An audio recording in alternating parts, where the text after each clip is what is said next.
अद्भुत, क्या स्वादिष्ट व्यंजन है। यह सुनिश्चित करना होगा भद्रसाल कि उस किसान के वध के समय पाटलिपुत्र का हर एक किसान वहां उपस्थित होना चाहिए, ताकि सम्राट और मगध के विरुद्ध कोई ना जा पाए। अवश्य महामंत्री, ऐसा ही होगा।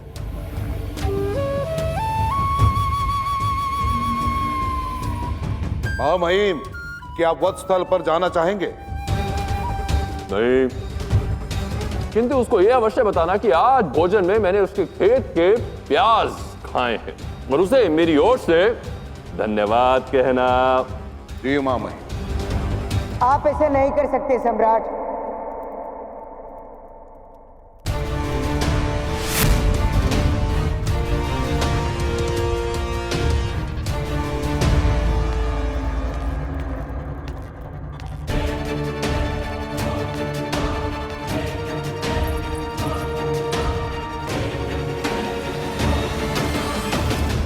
मैं जानता हूं सम्राट कि आप इस बात से रुष्ट हैं कि एक साधारण से कृषक ने आपकी लाडली बहन के समक्ष अपना स्वर रखा,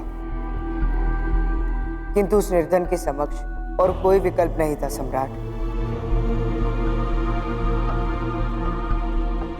यदि आज आप उसे मृत्युदंड दे देंगे तो उसकी दरिद्र माँ और उसके बच्चों का क्या होगा? वो लोग तो भूख से मर जाएंगे।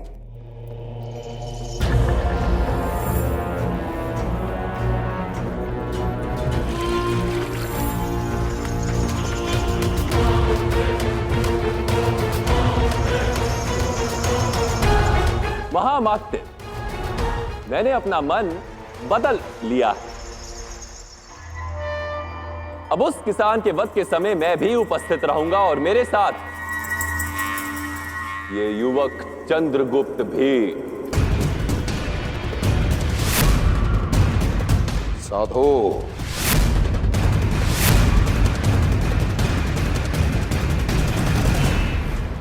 मुझे क्षमा कीजिए, मुझे क्षमा कीजिए, मैं आवेश में था, भूल हो गई, मुझे क्षमा कर दीजिए।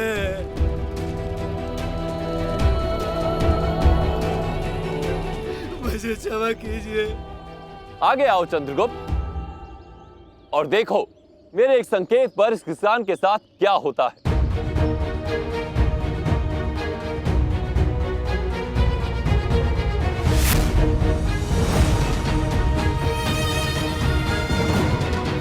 मुझे क्षमा कर दीजिए, मुझसे भूल हो गई, मैं आवेश में था, मुझे क्षमा कर दीजिए।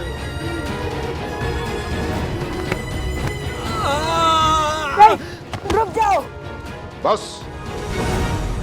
एक पग सर धड़ से अलग। पिताजी, मेरा पुत्र, उसे मत मारो। मेरे पिताजी को छोड़ दो। छोड़ दो। बचाओ, बचाओ, मुझे क्षमा कर दीजिए महाराज, मुझे क्षमा कर दीजिए, बचाओ, बचाओ। आनंद लो चंद्रगुप्त, मुझे क्षमा कर दीजिए महाराज, मुझे क्षमा कर दीजिए। और उस किसान को भी आनंद लेने दो। बचाओ, बचाओ। किसान को सबसे प्यारी होती है धरती, माटी। मिट्टी में वो अपनी फसल उगाता है और अब इसी मिट्टी में वो एक होने जा रहा है। अब इसका शरीर भी माटी का हो जाएगा। मुझे क्षमा कर दीजिए, मुझसे भूल हो गई। मैं उसे माटी से एक होने का अवसर दे रहा हूं। शास्त्रों में भी लिखा होता है कि देह माटी का बना होता है और शरीर का माटी में मिल जाना दंड नहीं, पुरस्कार है। अपने उद्गम से मिलना। देखो चंद्रगुप्त, इस किसान को कितना आनंद आने वाला है। देखो,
किसान माटी को श्वेत देता है, परंतु इस किसान ने तो सीमा पार कर अपना शरीर भी माटी को दे दिया।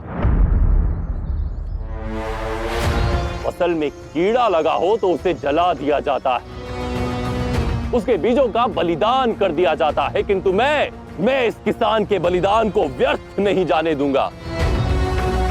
अब इसमें जो फसल उगेगी उसमें विद्रोह का कीड़ा नहीं होगा, और जहां विद्रोह ना हो वहां राजा और राज्य दोनों सुरक्षित रहते हैं। सम्राट धनानंद की, सम्राट धनानंद की, सम्राट धनानंद की, सम्राट धनानंद की, सम्राट धनानंद की,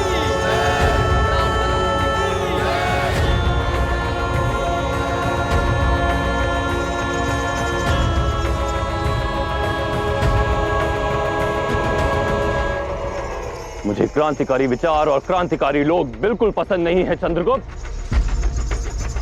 आज के पश्चात कभी क्रांति के पथ पर मत चलना।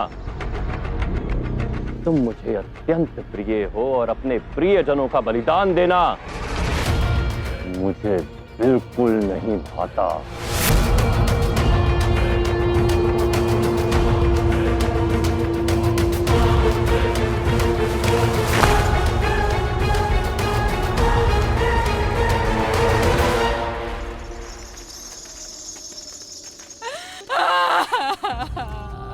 हाय मेरा पुत्र।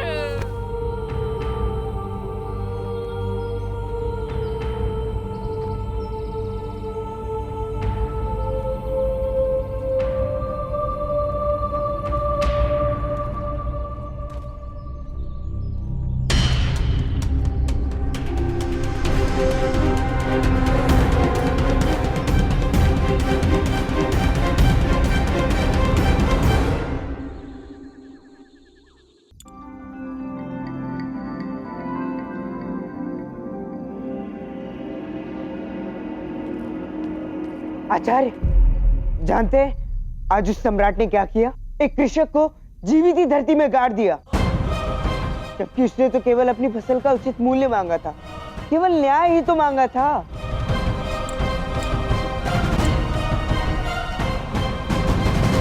न जाने क्या होगा उसके परिवार का, उसकी वृद्ध मां का और उस पर आश्रित उसकी संतानों का।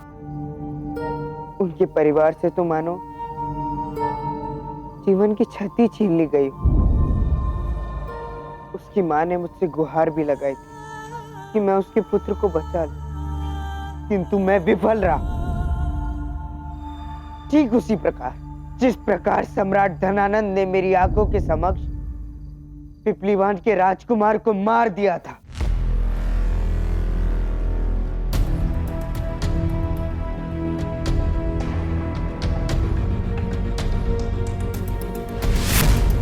क्या हुआ आचार्य, मौन क्यों है आप? बड़ी बड़ी बातें कर रहे थे। देश प्रेम, अखंड भारत, विद्रोह के इस किसान की हत्या के बारे में जानकर आपके मन में विद्रोह नहीं जाग रहा है?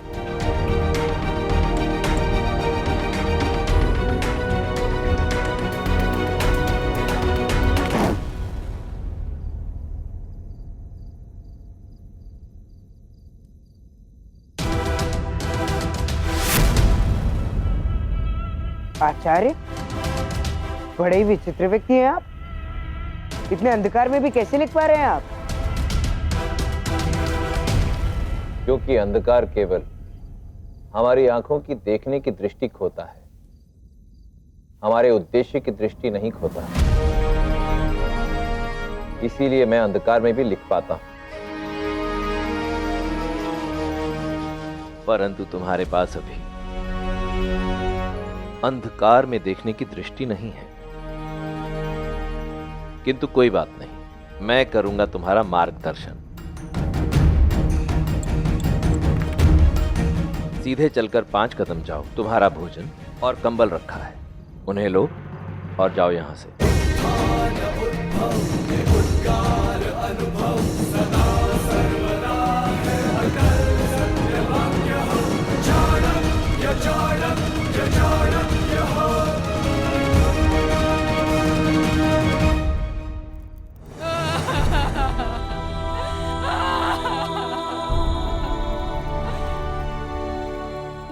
दादी, मुझे भूख लगी है। मुझे क्षमा कर दो बच्चों, मैं आज तुम्हें भोजन नहीं करवा पाऊँ। कोई भूखा नहीं रहेगा माई। तुम?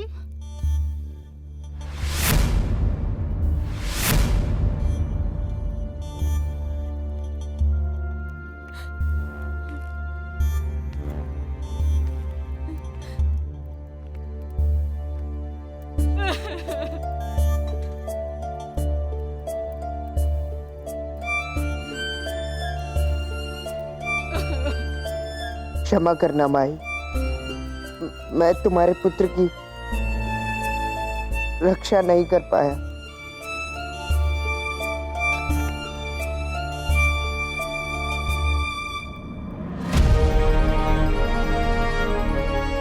जिस लक्ष्य को साध कर मैंने चंद्रगुप्त को धनानंद के महल में भेजा था, आज पहले दिन से ही उसका प्रभाव दिख रहा है। बस कुछ दिन उस महल में और उसके पश्चात चंद्रगुप्त स्वयं समझ जाएगा कि ऐसी ही और कई माओं को टूटकर गिरने से बचाने के लिए उसे स्वयं उठना होगा।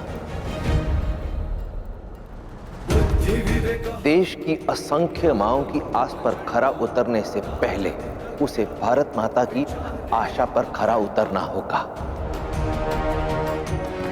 माओं की रक्षा से पूर्व उसे मातृभूमि की रक्षा करनी ही होगी।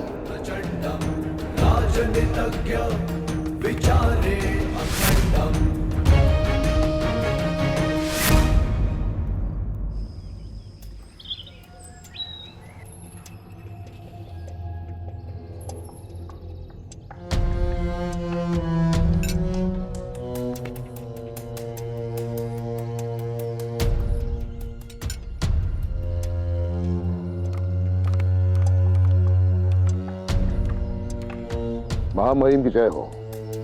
महामाते, मगध की सबसे उत्कृष्ट मदिराएं यहाँ उपस्थित हैं। बताइए, इनमें से मगध के विशेष अतिथि के लिए कौन सी प्रस्तुत की जाए?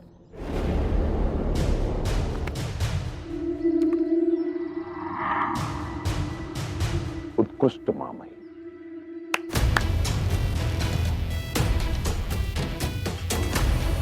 तो आपको क्या लगता है, जो मदिरा आपने अभी अभी ग्रहण की वो सेल्यूकस के लिए सही रहेगी?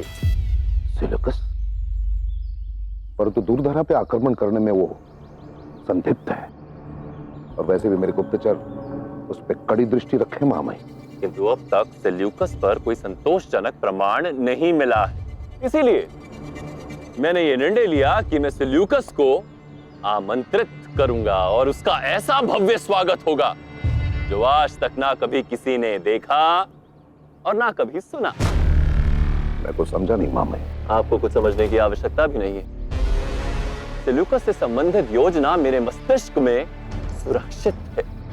आपको केवल यह ध्यान रखना है कि इस विषय में महल में किसी को पता ना चले और हर कोई उसके स्वागत के लिए जुट जाए। ऐसा ही होगा महामहिम।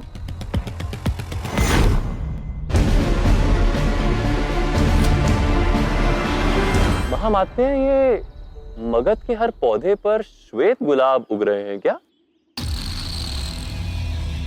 मैं सुबह से देख रहा हूं, महल के प्रत्येक सेवक के पास ये श्वेत गुलाब है। इसके पीछे का भेद क्या है? ये आपकी निष्ठा का प्रमाण है महामहिम। उस विद्रोही किसान का वध देखने के पश्चात इनके मन में आपके लिए और भी अधिक भय उत्पन्न हो गया है। इसी कारण अपने निष्ठा का प्रमाण देते हुए आपकी प्रतिमा पे श्वेत गुलाब के फूल अर्पित कर रहे हैं महामहिम।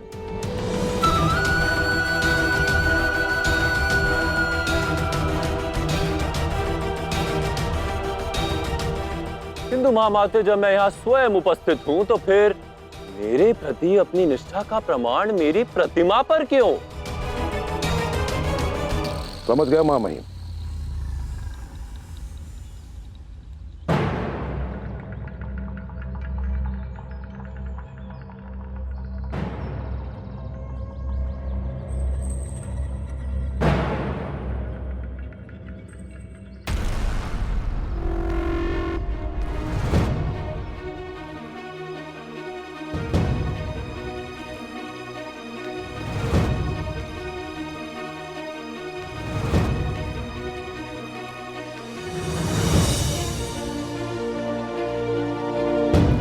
इसीलिए तुम मुझे इतने प्रिय हो युवक। सीख को आत्मसात कर लेते हो।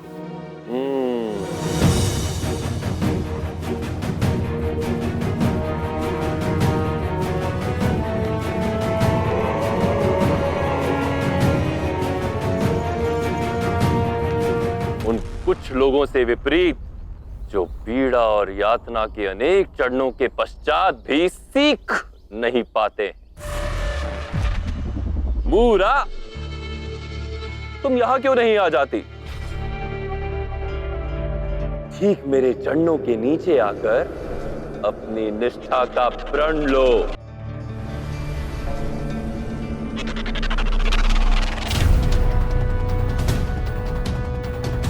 झुकी झुकी दाई मां, शतरानी की आंखें झुकी। कदाचित इसका सारा गर्व और अहंकार इसके पुत्र के साथ भगवान को प्यारा हो गया।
अगला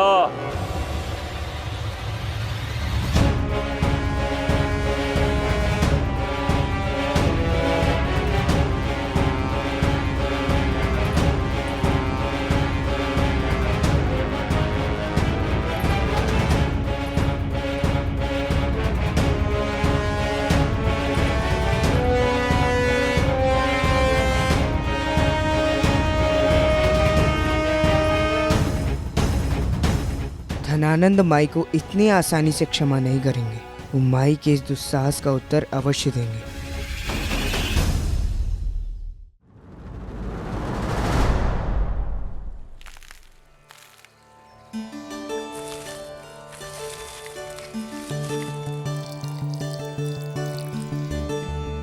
वृक्ष उगाने के लिए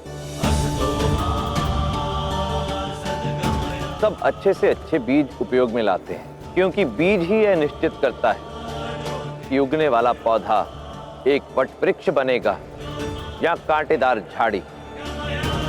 परंतु उस वृक्ष का अस्तित्व सुनिश्चित करती है वो माटी, वो भूमि जिसमें वो बीज पनपेगा। क्योंकि यदि माटी बंजर हुई तो बीज सूखकर मर जाएगा, और यदि माटी में खारापन हुआ तो वो बीज एक छोटा सा पौधा बनकर ही सीमित रह जाएगा। इसलिए माटी पर ही निर्भर करता है कि कौन सा बीज भविष्य में एक विशाल वट वृक्ष बनकर सैकड़ों को घर देगा, सहस्त्रों को छाव देगा। यही संबंध है राजा और प्रजा के बीच। राजा यदि बीज है तो प्रजा है माटी। इसलिए यदि श्रेष्ठ शासक से उत्तम शासन पाना है तो प्रजा को स्वयं सावधान रहना होगा, निरंतर स्वयं पर कार्य करते रहना होगा, क्योंकि राजा इसी रज्ज से बनता है।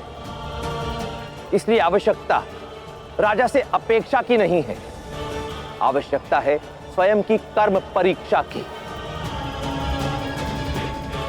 नीति मेरी, नियति आपकी। मेरे चरणों से लहू की एक बूंद निकाली थी ना तुमने, अब मैं तुम्हारे शरीर को सारा लहू खींच लूंगा। उसके पश्चात तुम सरकने योग्य भी नहीं रहोगी।